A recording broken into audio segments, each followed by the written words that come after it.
Well, if you were dangling from the end of a cliff or bobbing around in the heavy waves in your life jacket, there'd be no more welcoming sight than the AW101 from Leonardo. Behind me is the first search and rescue aircraft for the Norwegian Air Force, and this is actually the sixth one being built, one of 16.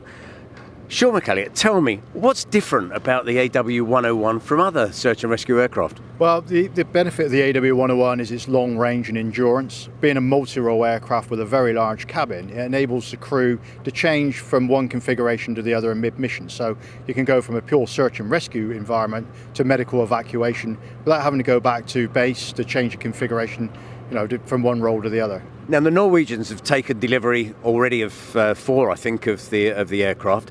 They're pleased with it. There's all sorts of devices that they like that's better than others. Tell me about those. Yes, we've developed some new systems on the aircraft, including obstacle proximity LiDAR system. And in very simple terms, it's parking sensors for the rotor blades. So as the aircraft, if it was doing an evacuation from a cliff face or a confined area, if the blades start to encroach against, say, the cliff face or trees, it will give you a warning, not dissimilar to what you see in your car. Just describe for me as well the sort of interior, so what it's like for the people operating. How many people are on these aircraft? Well, the Norwegian's got a configuration where they fly with 6, but there's still plenty of room for medical stretchers in there with full medical emergency equipment, not dissimilar to you see in an ambulance, so in that respect it is a flying ambulance. But if you had to do mass evacuation of casualties, we have a system where we can align stretchers down the middle of the cabin.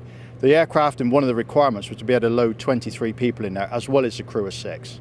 And are you going to be talking to other air forces, other search and rescue providers? It's certainly our intention. As you're aware, the Norwegians have picked the 101 because of its long range and endurance to reach out into the Arctic Ocean.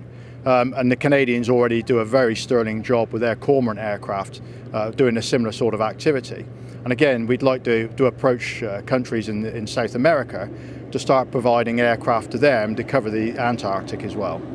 John, thank you very, very much.